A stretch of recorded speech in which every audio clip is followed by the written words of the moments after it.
Something strange. A 21-year-old Air National Guardsman had documentation from the Pentagon in regards to the bullshit going on in Ukraine and dementia. What? And then leaked them online.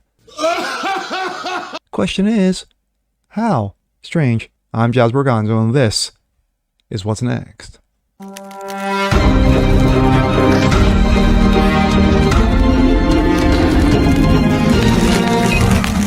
Good Saturday, everyone. A rainy one in the East Coast, of course. I'm Jazz Borganzo. What's Next? Your weekend edition. Hope you guys are doing well today. This story should be front page news. This story should be everywhere. Interwebs everywhere. Viral everywhere. Twitter everywhere. But no, it's not. Why? Because of what it details.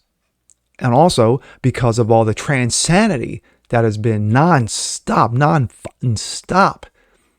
going on.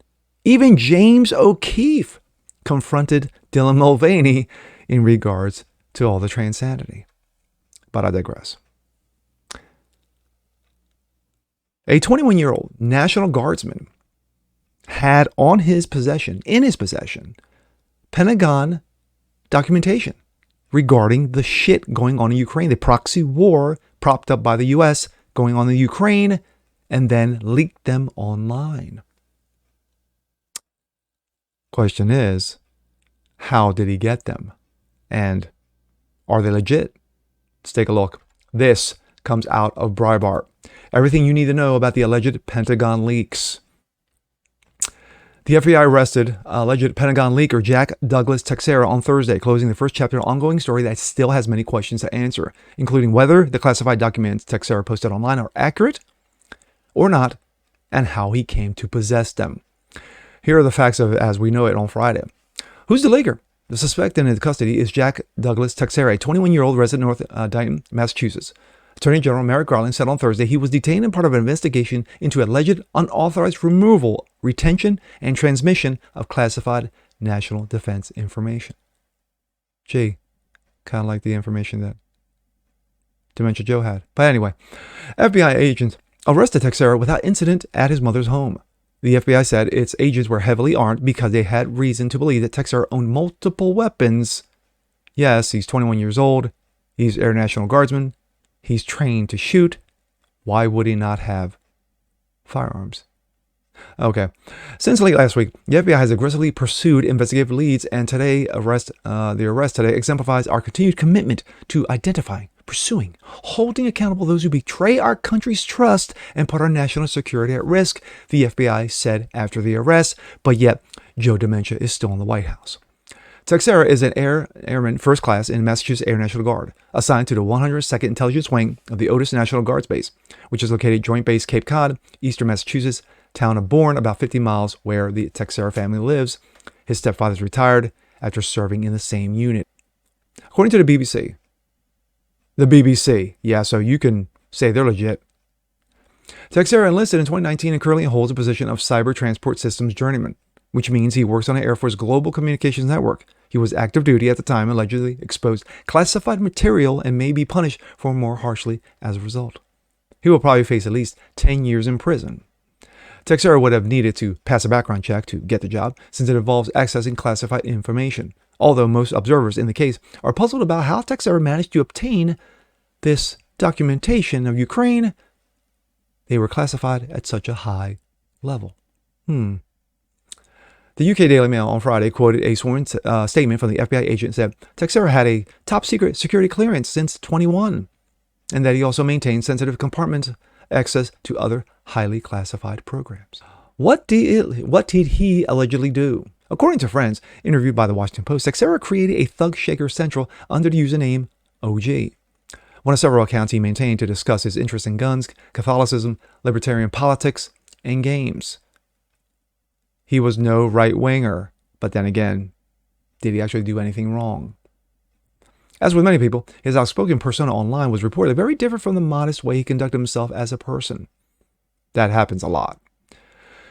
Teixeira's Discord group was fairly small, accepting new members by invitation only. It had about 30 members at its peak, including a number of teenage boys who enjoyed telling politically incorrect jokes, and the name of the group was borrowed from a gay porn video, and egging on each other to create heights of verbal transgression, which happens in video game chats. Some frankly, quote, racist comments were made in the forum. The Washington Post summarized that the bulk of the content posted by the group as memes, offensive jokes, and idle chit-chat. Yes, enough to send them to the gulags. Some of the creative fictitious identities for themselves included a member living in Kentucky who pretended he was a Russian naval officer, a ruse that apparently prompted early suspicions that Texeira's group was created to infiltrate by foreign intelligence group agents. The members who spoke to the Washington Post and said they were a rowdy crew of young people looking for online companionship during the lockdowns, which happened a lot. A great deal of the steam was blown off, but in addition to trash talk, some members conducted serious discussions of Ukraine and prayed together online. Gee, what a concept. Shortly after the Russian invasion of Ukraine began in 2022, Texeira began posting what he described as classified material on the forum, quote unquote. At first, he retyped what he claimed to have seen on documents, but later included photographic images of the originals. According to group members, he switched to photos of the documents where he grew frustrated about the amount of work needed to retype them and the inability of other members to understand military and intelligence jargon. Texeira is accused of ultimately leaking over 100 purported classified documents, many of them pertaining to the Ukraine war. According to reports, he often presented these documents as evidence, and every government involved in conflict is lying to its citizens about the progress of the war. Facts. He also allegedly posted material related to other news stories discussed in a Thug Shaker Central Forum, including foreign interference in U.S. elections, fact. U.S. interference in foreign governments, fact. And Chinese spy balloon saga, also fact. Why? Texeira friends told reporters that he viewed himself as a whistleblower in the veins of Edward Snowden, the NSA contractor who claimed his exposure of classified materials was conducted to defend privacy rights and expose government surveillance overreach. Instead, Texeira evidently posted these documents because he wanted to impress and educate other members of the Discord group. The poster identifies the reports that Texeira escalated his activities in which he did not think others were paying enough attention to his opinions and the material he was exposing. He's a smart person. He knew what he was doing when he posted these documents. Of course, they weren't accidental leaks of any kind, a teenage member of the Thug Shaker Central told the Post. Quote, he got upset. He said on multiple occasions, if you guys aren't going to interact with them, I'm going to stop sending them, another said. One of the friends said Texeira saw his Discord forums as a mean of, quote, keeping kids informed about the real world issues. One forum member said Texeira came to regret joining the military because he concluded that, quote, it was run by elite politicians, facts, and threatened to kick ass if I thought about joining. How did he get caught? Code of silence on Thug Shaker Central held remarkably firm until last month, which time some members began sharing OG's posts and classified documentation in other Discord groups, apparently because they wanted to impress others or win arguments with them. So with that little instance, snowball effect.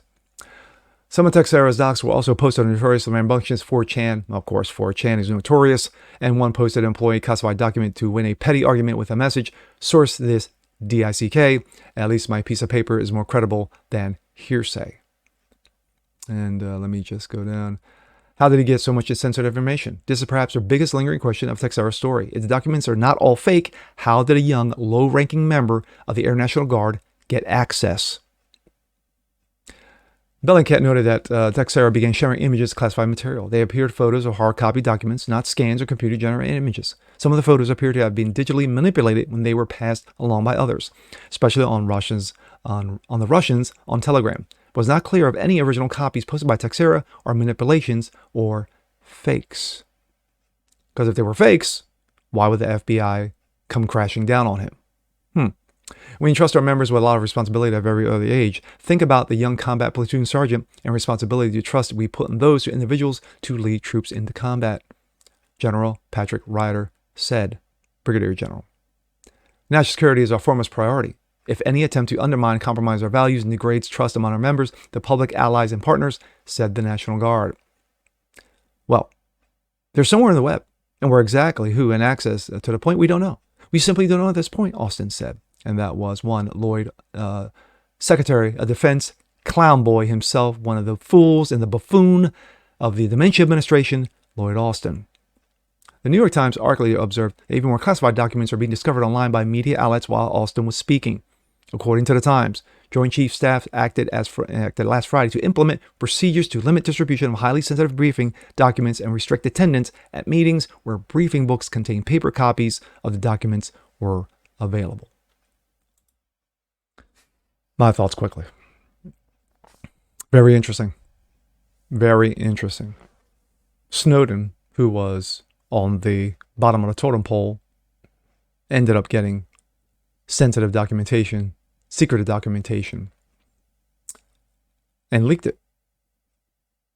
A lot of people think he did a great thing. You know.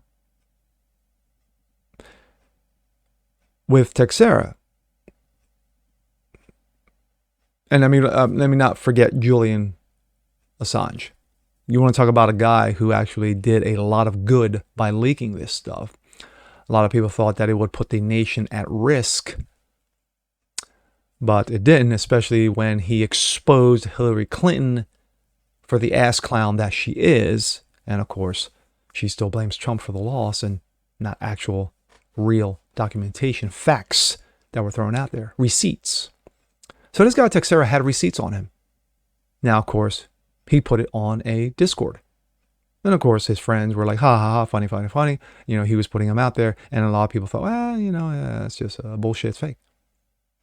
But now it seems to be that this documentation, these photos that he exposed on Discord were real. They're being authenticated. So interesting where this goes. And Breitbart, this is just a chapter 1 of this ongoing story. We're going to see what happens through the story. We're going to see what happens to Texera. Does this get memory hold, as other stories regarding Ukraine have been?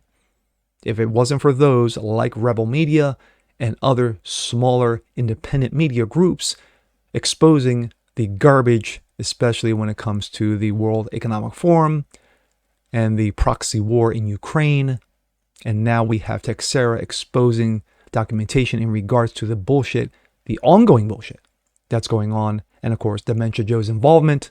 Well, I see that as a good thing because it's called transparency. And we, as American people, have a right to know. I'm Jasper Gonzo. This is What's Next. Want to see more just like this? Please leave a comment below, like it, share it, subscribe to it, hit that notification bell so you guys never miss a thing. And we'll see you next time. Peace.